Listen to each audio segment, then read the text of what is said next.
C'est une histoire qui pourrait être presque banale aujourd'hui. Comment un gamin tombe dans le terrorisme au gré d'un destin cruel et de mauvaises rencontres, même si au final il y aura prise de conscience et possibilité d'un avenir. C'est un roman qui aurait pu être un reportage, pas très étonnant quand on sait que l'auteur est journaliste. Merci à vous, Christian Lecomte, d'être avec nous en direct de Genève. Vous êtes donc reporter au Temps et écrivain et vous publiez aux éditions Favre Cellule dormante. Est-ce que ce sont vos reportages qui vous ont inspiré pour écrire ce roman ? Bonsoir. Oui, en partie, parce que quand on est journaliste, ouais, on rencontre des gens, on rencontre des situations. Moi, j'ai vécu en Algérie pendant 6 ans, que j'étais correspondant du Temps et de la radio suisse romande. Donc, j'étais sur place et ça m'a bien sûr alimenté un peu pour écrire ce roman. Donc, j'utilise évidemment ces lieux et puis ces rencontres avec ces personnes, que ce soit en Algérie, que ce soit aussi à Genève, que ce soit en France. Et l'idée de travailler, d'écrire sur le djihad m'intéressait et je me suis nourri de tout cela, quoi. Et d'où vient ce personnage, justement, de Nissam, ce gamin perdu à la trajectoire vacillante qui l'emmènera de banlieue parisienne à Genève en passant donc par l'Algérie ? Ça vient de mon imagination. Là, en l'occurrence, c'est l'écrivain, c'est pas le journaliste. Il fallait un personnage qui emmène comme ça les lecteurs à travers ces situations. Donc j'ai pensé à un enfant parce qu'un enfant a un regard un peu naïf, direct, et puis il pose les questions, les vraies questions. Donc ce qui s'est passé, c'est je le pose d'abord dans une banlieue française que je connais aussi parce que j'ai vécu à Paris. Et là, c'est la région parisienne qui, je trouve, est en voie de ghettoisation parfois dans certains endroits. Et donc, l'idée, c'était de le poser là et puis de l'emmener après vers l'Algérie parce qu'il est victime d'une circonstance, d'un concours de circonstances qu'il envoie là-bas et des rencontres malencontreuses avec des terroristes qui l'utilisent et qui manipulent.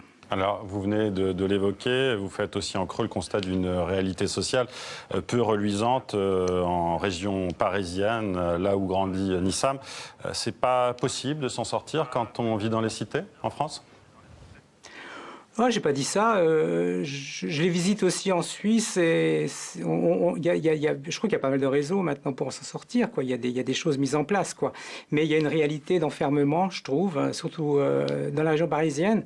Et c'est difficile d'en sortir. Donc là, en l'occurrence, il y a une sortie un peu malheureuse par l'Algérie parce qu'il y a des rencontres difficiles, quoi. Mais c'est sûr que ça me paraît difficile aujourd'hui de s'en sortir dans ce climat qui était assez tendu, c'est le moins qu'on puisse dire en France en ce moment.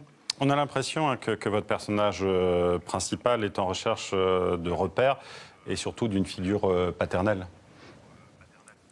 Oui, c'est ça. Il les rencontre. Et puis, ce roman, Cellule dormante, c'est aussi l'histoire de rédemption, que vous l'avez précisé, justement. C'est-à-dire des rencontres avec des gens qui sont dans la marge aussi, mais parce qu'ils sont dans la marge, lui-même dans la marge, il y a des belles rencontres et des gens qui apportent du bien, quoi, par rapport à ces personnes. Bon, il y a une rencontre avec des sœurs, des religieuses dans un cloître qui l'abritent, qui l'hébergent. Il y a des rencontres avec des Roms. À Genève, il y en a beaucoup de Roms. Hein. Ils n'étaient pas très, très bien vus parce qu'ils d'abord ils chantent mal souvent dans les trams, parce qu'aussi il y a des larcins, des choses comme ça, mais dans le contexte actuel de violence, je parle du terrorisme qui a tellement touché la France notamment, on les regarde un peu différemment, on les trouve plutôt gentils maintenant, parce qu'ils ne sont pas si méchants que ça, ces gens-là, quoi. Et donc lui, il les rencontre, et puis il aide à s'en sortir.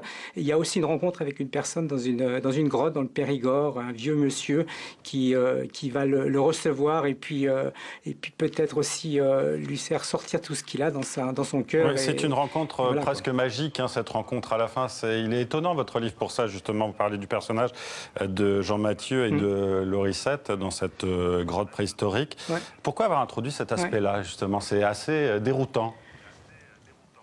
Oui, parce que moi, j'ai visité cette grotte et puis je trouvais ce personnage extraordinaire, ce vieux monsieur qui a sa grotte à lui. C'est-à-dire qu'il n'y en a pas beaucoup en France, des grottes privées, mais c'est sa grotte. Et je dis, mais c'est un lieu de roman, c'est même un lieu de film sans doute. Hein. Mais c'est aussi un lieu de roman parce qu'il y a il y a une atmosphère et puis il y a une protection. Je veux dire qu'on se rend dans quelque chose, on est au chaud, on est protégé. Lui qui était un peu éclaté, cet enfant, il se retrouve là, qui est devenu adolescent entre-temps, mais il retrouve là quelques sécurités et ce monsieur qui l'apaise et puis qui le remet un petit peu doucement au monde, quoi. Et sa rédemption, vous l'avez un peu évoqué, c'est surtout grâce à l'amour pour deux hommes âgés, Julien Mirepoix, et puis vous l'avez dit aussi Jean Mathieu, et puis aussi l'amour pour Livia. L'amour, c'est la solution à tout. Je ne sais pas si c'est une solution, en tout cas, je la souhaite à tout le monde. Et pour ce garçon qui grandit, ça le réconcilie avec pas mal de gens et pas mal de situations, quoi. Il a échappé. Je pense que ces personnes qui l'ont permis d'avoir cette rédemption lui ont apporté ce qu'il n'avait pas peut-être dès l'enfance, un peu isolé avec cette mère qui travaille beaucoup, ce père absent parce que décédé. Et puis cette rencontre avec les terroristes les djihadistes en Algérie, je veux dire, ces gens l'apaisent et puis lui apportent un peu de bonheur qu'il en mérite parce qu'il a quand même subi pas mal de choses assez douloureuses. Il y a en tout cas tous les ingrédients pour un scénario au cinéma. Merci Christian Lecomte d'avoir été avec nous. Votre livre Cellule dormante est publié donc aux éditions Favre.